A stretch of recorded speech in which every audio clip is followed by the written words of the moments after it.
लोग अपने दोनों हाथ जोड़ लें और मेरे साथ ळमोकार महामंत्र के स्मरण के लिए अपना मानस तैयार करें।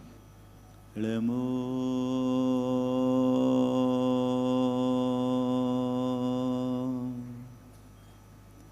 अरिहंताणं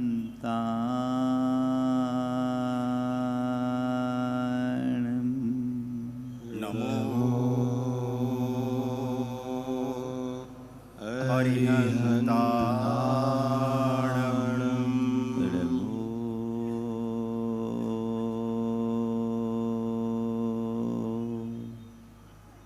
सिद्धाणं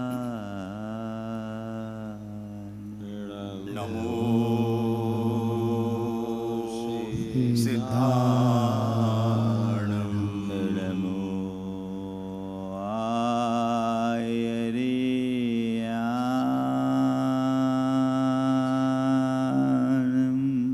नमो आयर्याणं ळमो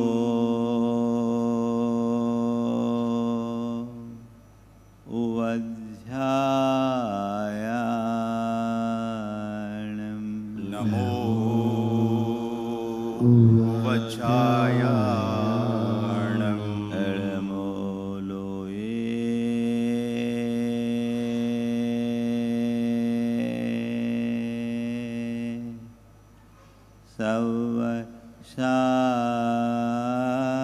सवशाहुनं नमो लोये सवसाहुणम् एसो पंच ळमोयारो ऐसो पंच नमो यारो सर्वपावपणाशनो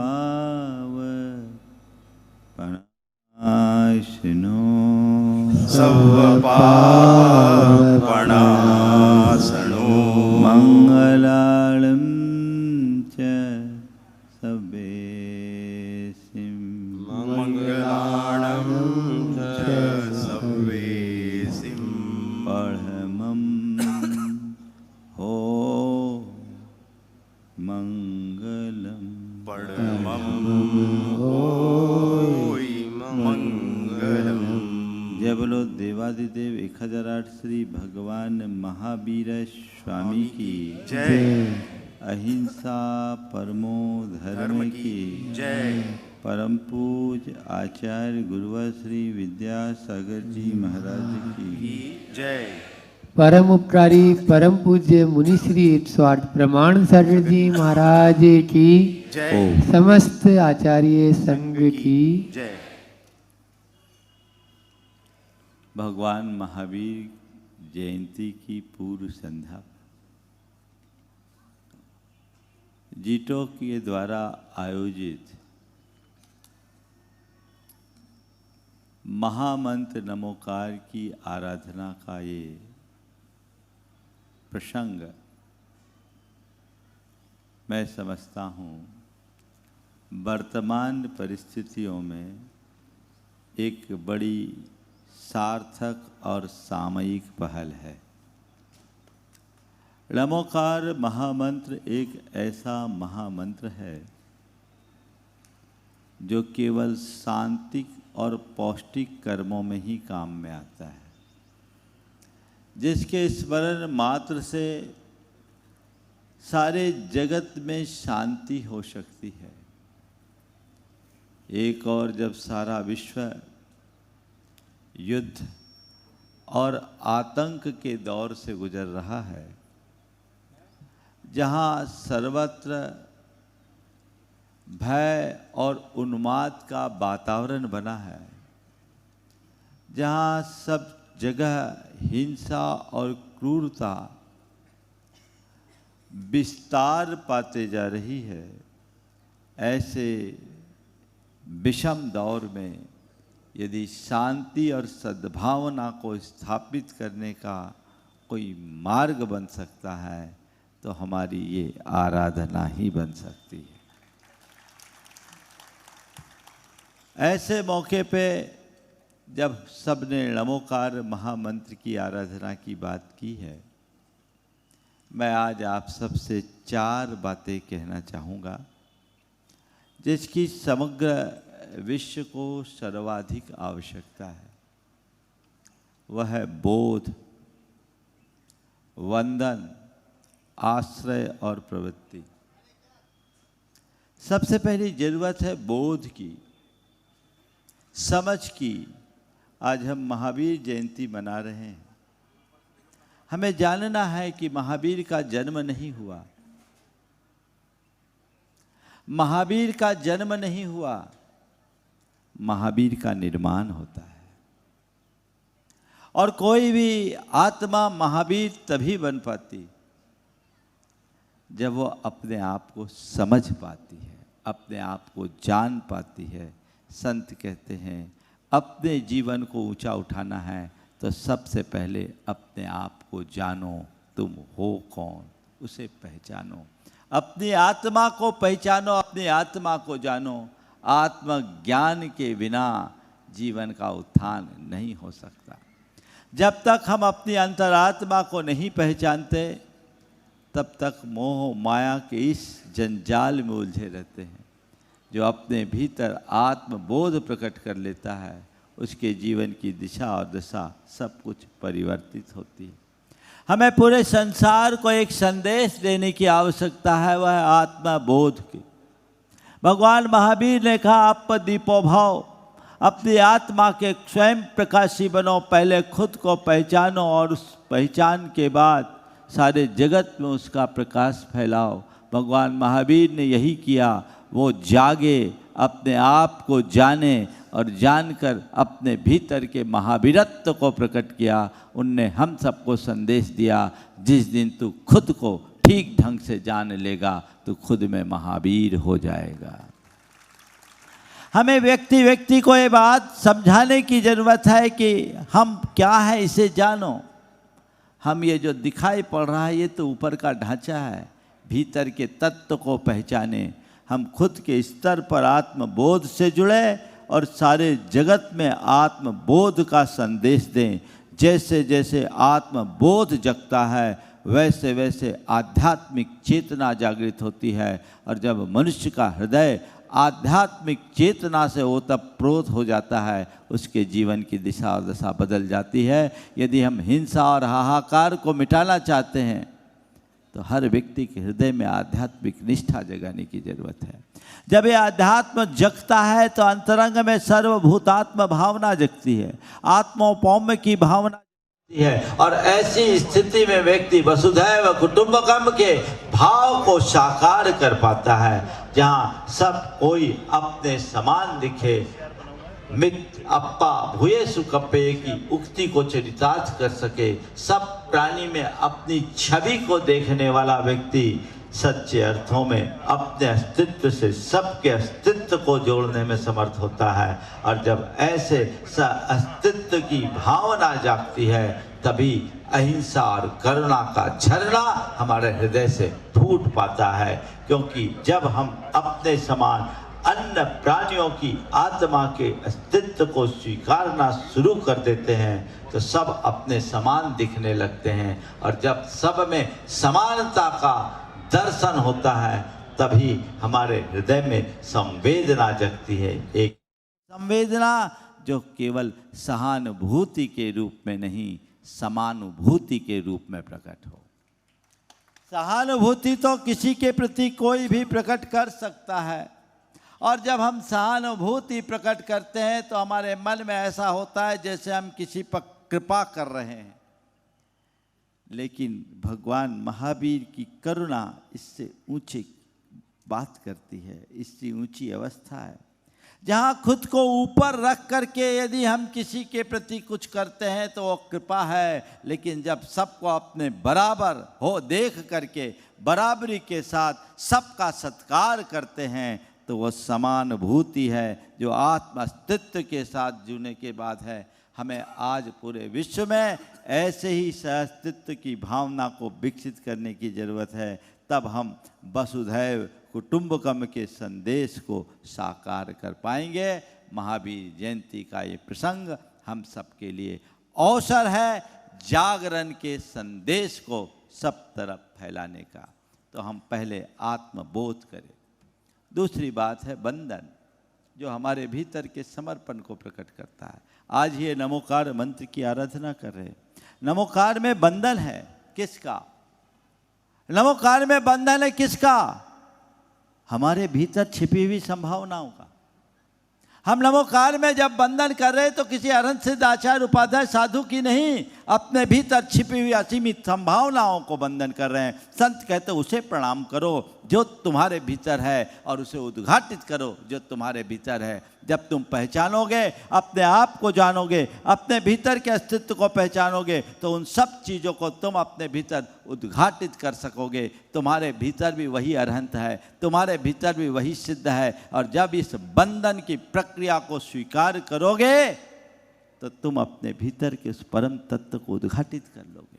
हमें वो बंधन का भाव अपने भीतर जगाना चाहिए। हमें झुकना है उस महान को स्वीकार करते हुए जो हमारे भीतर हमारे होने का एहसास करा सके। तो हम बंधन कर रहे हैं नमोकार का, और आज ये बंधन का मौका है हम बंधन के महत्व को समझें और अपने जीवन को आध्यात्मिकता से जोड़कर आगे बढ़ाएं। हम केवल बाहर की वंदना को ही वंदना न करें, अपने अस्तित्व का बंधन करें। और जो व्यक्ति अपने अस्तित्व का बंधन करता है वो सारे जगत का बंधन करना शुरू कर देता है, और जिसका अस्तित्व के साथ जगत का बंधन जुड़ता है उसका जीवन स्वयं महावीर की तरह बंदनीय बन जाता है। हम उस बंधन को समझे। हम किसी मूर्ति की वंदना कर लेते हैं, हम किसी मंदिर में ढोक लगा देते हैं, हम किसी महापुरुषों के चरणों में अपना शीश झुका देते हैं, लेकिन उस अस्तित्व का कभी सत्कार नहीं कर पाते। कई बार तो हम इनकी वंदना के चक्कर में ही कईयों के अस्तित्व को नकार देते हैं। संत कहते नहीं, यथार्थ बंधन को पहचानो जिसे भगवान महावीर ने हम सबके लिए दिया। अस्तित्व का अभिनंदन, अस्तित्व का बंधन, यही आज युग की आवश्यकता है। ये नमोकार मंत्र की आराधना हम किसी एक की शांति के लिए नहीं कर रहे हैं, हम सारे अस्तित्व में शांति और सद्भावना स्थापित करने के लिए कर रहे हैं। तो हमारे अंदर वही दृष्टिकोण होना चाहिए, वो बंधन हो हमारे भीतर। फिर तीसरी बात है आश्रय, धर्म का आश्रय ले। यही एक सच्चा आश्रय है जो हमारे जीवन में स्थिरता देता है। हम धर्म का आश्रय ले, और वो धर्म है क्या? भगवान महावीर ने जिस धर्म की बात की वो अहिंसा है, वो संयम है, वो सत्य है, वो तप है। उस बल का हम आश्रय ले। जो मनुष्य ऐसे अहिंसा में, संयम में, सत्य में, तपो में धर्म का आलम्बन ले लेता है, उसके जीवन में कहीं अस्थिरता नहीं होती, क्योंकि धर्म हमारे जीवन में स्थिरता देता है। हम उस धर्म का आलम्बन ले। हम उपासनागत धर्म का आलम्बन तो प्रायः ले लेते हैं, लेकिन आराधनागत धर्म का आलम्बन हमसे छूट जाता है। हम धर्म को अपनी कोई क्रिया न बनाएं, धर्म को अपने विचारों का और अपने व्यवहारों का प्रतिबिंब बनाएं। ये हमारे जीवन में आए। जब धर्म हमारे प्रत्येक विचार और व्यवहार में प्रतिबिंबित होने लगेगा तो हमारा जीवन स्थिर हो जाएगा। बंधुओं, धर्म हमारे भय को दूर नहीं करता, धर्म हमारे हृदय के विश्वास को स्थिर बनाता है, जो हमारे जीवन में स्थिरता लाता है। तो ऐसा आश्रय हमारे जीवन में आना चाहिए। हम तय करें हर व्यक्ति के हृदय में अलग जगाएं, विश्वास जगाने आश्रय के प्रति। सच्चा आश्रय धर्म का आश्रय है। संसार के जितने भी रिश्ते हैं उनमें कई अपेक्षाएं हैं। धर्म का एक रिश्ता है जिसमें कोई शर्त नहीं, कोई अपेक्षा नहीं, जो हमारे जीवन को अंदर से मजबूती प्रदान करता है। और चौथी बात है प्रवृत्ति की। धर्म को हम अपनी प्रवृत्ति बनाए, अपने स्वभाव में लाए। आत्मबोध के साथ बंधन और बंधन के साथ आश्रय लेने के उपरांत यदि हम अपने जीवन व्यवहार में इन सब बातों को अपना लें तो यही हमारी प्रवृत्ति बन जाएगी। हम व्यक्ति की बाहरी प्रवृत्ति को बदलने की बात तो अक्सर कर देते हैं, लेकिन संत कहते आत्मबोध के साथ जब प्रवृत्ति बदलती है तो केवल प्रवृत्ति नहीं, मनोवृत्ति भी बदलती है। और ये बदली हुई मनोवृत्ति ही पूरे संसार में सद्भावना की स्थापना कर पाएगी। तो हमें ऐसी प्रवृत्ति को देखना है, हमें इन सब चीज़ों को अपनी प्रवृत्ति में ले लेना है। आज नमोकार की आराधना आप सब कर रहे हैं, पर मैं आपसे पूछता हूँ, ये आराधना केवल एक दिन की होगी या पूरे जीवन की होगी? आज हम लोग इकट्ठे हो गए, इकट्ठे होकर हम लोग आराधना तो कर लेते हैं, लेकिन हमारी आराधना वहीं तक सीमित हो जाती है। संत कहते हैं धर्म को एक आयोजन तक सीमित मत रखो, धर्म को अपनी अंतरात्मा का अंग बना करके जियो। आयोजन का धर्म बहुत सरल और सतही है, लेकिन अंतरंग का धर्म जो हमारे जीवन का अंग बनता है वही वास्तविक है, और उससे ही कुछ सार्थक हम प्राप्त कर पाएंगे। तो अंतरंग के धर्म को हमें उद्घाटित करना है, वो सत प्रयत्न करना है। मुझे बेहद प्रसन्नता है कि इस महावीर जयंती के पावन प्रसंग में जीतों ने एक अच्छा उपक्रम हाथ में लिया। अणमोकार महामंत्र को जगत व्यापी बनाने का ये बहुत अच्छा मौका है। हम लोग जब बच्चे को इस मंत्र के महात्म से परिचित कराएं और हर व्यक्ति के हृदय में आध्यात्मिकता का संचार कराएं। आज सबसे बड़ी जरूरत है धर्म के आध्यात्मिक पक्ष को उद्घाटित करने की, उसे प्रचारित करने की, जो हमारे जीवन का रूपांतरण करता है, जिससे हमारे जीवन में व्यापक बदलाव घटित होता है। ये मौका है, हम इस मौके के अनुसार अपने जीवन को आगे बढ़ाएं। कल महावीर जयंती का कार्यक्रम है और कल प्रातःकाल आप लोग शोभा यात्राओं में रहेंगे। देश भर में भी सब जगह महावीर जयंती पूरी दुनिया में मनाई जाएगी, यहाँ भी मनाई जाएगी। इसी उत्साह के साथ आए। और कल की महावीर जयंती का जो कार्यक्रम इस स्थान में 2 बजे से रखा गया है, आप सब उसमें भी अपनी सहभागिता दें। बस इतना ही कहूँगा कि महावीर के संदेशों को नारों में नहीं, आचरण में उतारे। महावीर के संदेशों को आचरण में उतारे। हमारे भीतर बोध जगेगा, ज्ञान छटेगा, बंधन आएगा, अहंकार मिटेगा, आश्रय लेंगे, स्थिरता आएगी और प्रवृत्ति अपनाएंगे तो स्वभाव बदलेगा। बस ये हमारे जीवन का संदेश होना चाहिए। समय आपका हो गया है और हम भी इस नमोकार की आराधना के लिए यहाँ उपस्थित हुए हैं। यहाँ आपके प्रशांत भाई ने बहुत आग्रहपूर्वक हमें यहाँ आमंत्रित किया। हम लोग भी इसी निमित्त से वृणामल सागर जी का आने का भी योग बना और अन्य साध्वी जी भी यहाँ आए, सारे त्यागी जन। हम सबका यही लक्ष्य होना चाहिए, पूरे देश में नहीं पूरे संसार में एक आध्यात्मिक क्रांति हो। एक बात सदैव याद रखना कि आतंकवाद को हम आत्मवाद और अध्यात्मवाद से ही नष्ट कर सकते हैं। अध्यात्म ही वो माध्यम है जिससे हम पूरे संसार में बदलाव ला सकते हैं, जिसकी आज जरूरत है। और यही भगवान महावीर का धर्म है। हम उसे आत्मसात करें और अपने जीवन को आगे बढ़ाएं। अहिंसा परमो धर्म की।